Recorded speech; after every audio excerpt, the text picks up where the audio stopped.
이게 뭔지 아십니까? 이거는 내일 여러분들에게 발송할 큐티 책이에요. 그래서 여러분들 큐티 잘 하면서 또 포크리TV, 포워드 함께 하면서 큐티 했으면 좋겠습니다. 6월 24일 포크리TV, 포워드 이 시간 함께 하도록 하겠습니다. 제가 기도하고 시작할게요. 사랑과 은혜가 충만하신 아버지 하나님, 오늘도 우리가 하나님의 말씀을 사모하기 위해서 이 자리에 모였습니다. 주님의 말씀을 품고 주님의 말씀을 따라 살게 하여 주시옵소서. 예수 그리스도의 이름으로 기도합니다. 아멘. 네, 여러분, 오늘의 제목은 기도가 향기가 되어. 범위는 이집트기 출애굽기 30장 1절에서 16절까지의 말씀입니다. 오늘의 말씀은 크게 두 부분으로 나뉘는데요. 첫 번째는 분향단을 만드는 말씀이고요. 또 두 번째는 차별 없이 내야 하는 대속물, 그러니까 성소에 내야 하는 생명의 속전에 대한 말씀입니다. 먼저 분향단에 대한 말씀을 한번 보도록 할게요.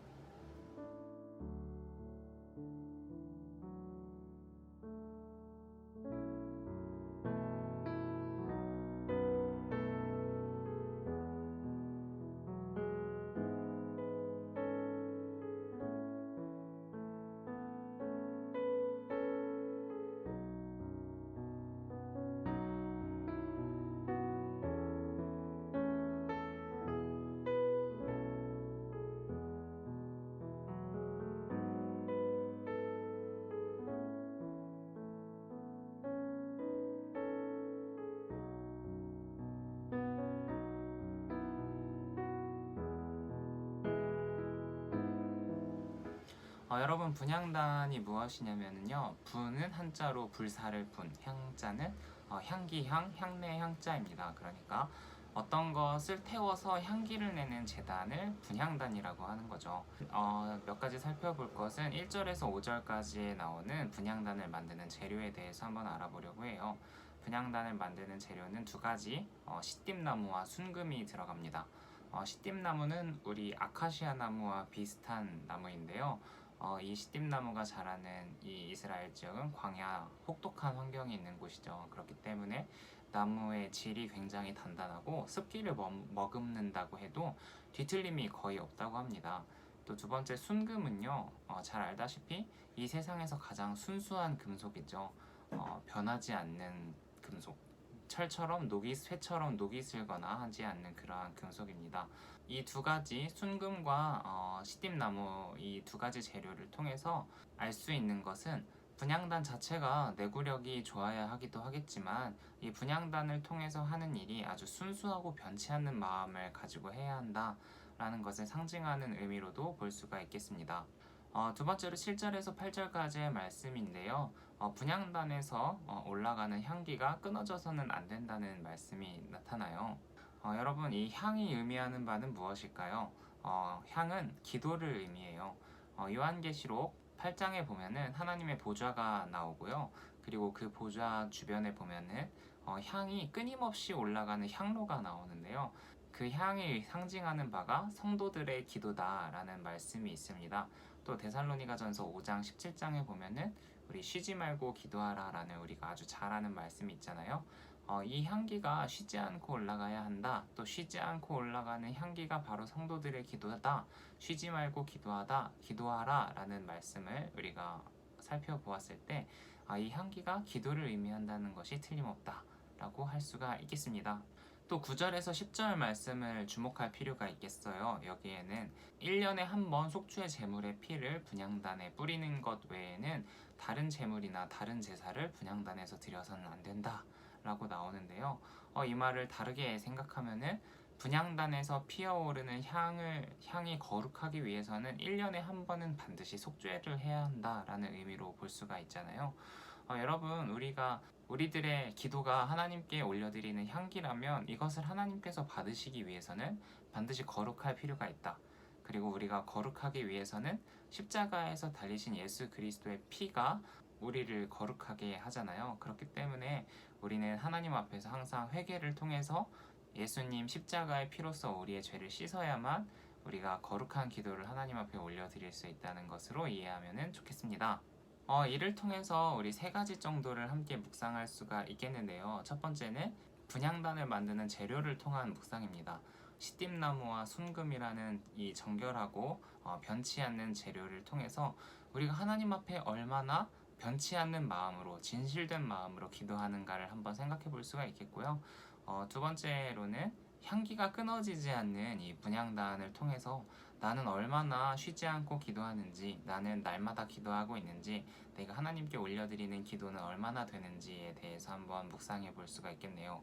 그리고 세 번째로는 속죄제물의 피를 통해서 생각해 볼 부분입니다. 나는 하나님께 얼마나 회개하고 있는가, 나는 하나님께 이것 주세요, 저것 주세요, 이걸 해주세요, 저걸 해주세요 라는 그런 복을 바라는 기도만 하고 있진 않는가, 나는 하나님 앞에 나의 죄를 진심으로 회개하고 있는가 라는 것들을 한번 생각해 보면 좋겠습니다.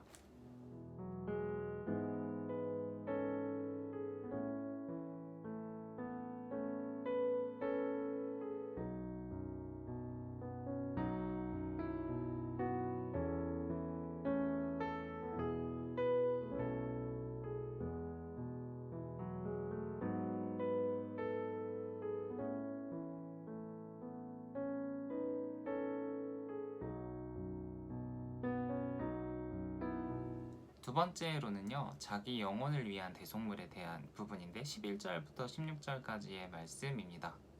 여러분, 대속물이 무엇을 의미하냐면요, 다른 사람과 어떤 계약을 했을 때, 나의 몸을 가지고 이제 계약을 했을 때, 예를 들어 노예 계약을 했다.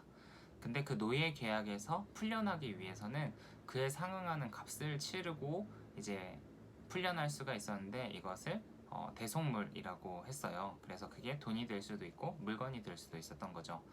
그렇기 때문에 예수 그리스도께서 우리의 대속물이 되셨다라는 표현이 나오면요, 우리는 죄의 노예였는데 예수님께서 그 십자가에서 흘리신 피로 우리의 죄의 값을 치르셨기 때문에 우리는 죄로부터 자유가 되었다, 이렇게 받아들이시면 좋겠습니다. 이제 말씀을 볼게요. 12절 말씀에서는 대속물을 낸 자들이 전염병으로부터 보호받았다라는 표현이 등장해요.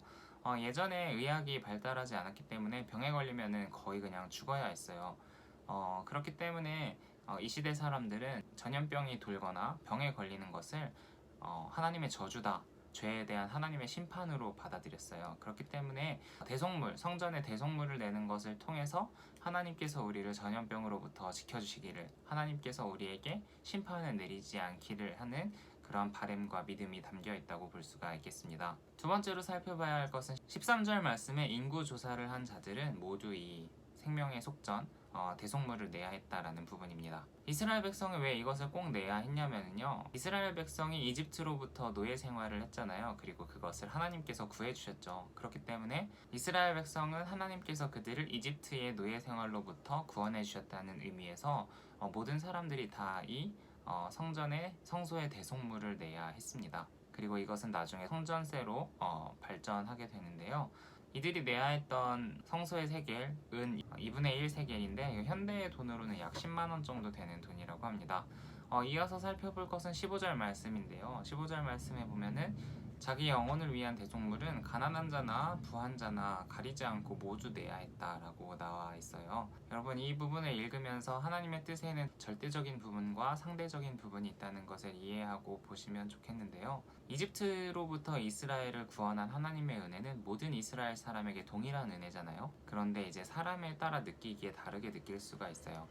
이집트로부터 구원받는 것을 정말 큰 하나님의 은혜로 여기는 사람은 이 성전에 내는 이 2분의 1 세겔의 이 은을 기쁜 마음으로 냈겠죠. 그런데 이집트에서 살던 노예 생활을 그리워하고 그곳에서 먹을 거는 편하게 먹으면서 일만 하면 됐다 라고 그 시절을 그리워하던 사람에게는 이 내는 돈이 너무나 아까운 돈이었겠죠. 오늘날 우리가 예배를 드릴 때도 동일한 부분인 것 같아요. 예수님의 구원의 은혜가 어떤 사람에게는 정말로 죄로부터 구원해 주신 기쁜 일이기 때문에 예물을 드리는 것이 정말 기쁜 일일 수 있는데, 어떤 사람에게는 정말 아까운 돈일 수 있겠죠. 그렇기 때문에 하나님께 이 대속물을 드리는 것, 예물을 드리는 것은 그 금액, 액수의 크고 작음이 중요한 게 아니라 그 마음이 얼마나 진실된 마음으로 드리는지에 달려있다고 할 수가 있겠습니다. 누가복음 21장 1절에서 4절까지의 말씀을 보면은요, 예수님께서 성전에 들어가는 사람들이 성전세를 내는 것을 보면서 부자가 더 큰 돈을 낸 것보다 어떤 남편을 잃고 어렵게 사는 미망인 한 명이 동전 2닙을 내는 것을 보시면서 그것이 훨씬 더 큰 금액이다, 훨씬 더 큰 돈이다 라고 말씀하신 바가 있습니다. 여러분이 영혼의 대속물을 통해서 묵상할 수 있는 건 무엇일까요? 첫 번째로는 나는 정말로 예수 그리스도의 십자가 그리고 그 보혈을 통해서 구원받은 하나님의 백성임을 믿고 있는가에 대해서 한번 묵상할 수가 있겠고요. 두 번째로는 하나님께 드리는 예물을 그 크고 작음에 상관없이 마음을 다해서 드리고 있는가에 대해서 한번 묵상할 수가 있겠습니다. 여러분 오늘 이렇게 출애굽기 30장 1절에서 16절까지의 말씀을 한번 살펴봤고요. 잠시 후에 화면을 통해서 오늘 묵상할 것들을 정리해서 한번 보여드릴 텐데 여러분 말씀을 읽고서 한번 묵상하시면서 내가 정말로 기도 생활을 얼마나 철저히 하고 있었는지 그리고 내가 하나님의 구원의 자녀로서 확신을 가지고 살아왔는지를 생각해보면 좋겠습니다. 기도하고 오늘 포워드를 마치도록 하겠습니다. 사랑과 은혜가 충만하신 아버지 하나님 감사합니다. 주님의 은혜 가운데 우리가 함께 하기를 소망합니다. 아버지 날마다 하나님의 말씀을 품고 살아갈 때 우리를 좌로나 우로나 치우치지 않고 온전히 주님을 향하여 가도록 인도하여 주시옵소서. 이 시간을 주님께 올려드립니다. 우리를 보호하시고 항상 지켜주시옵소서. 예수 그리스도의 이름으로 기도합니다. 아멘.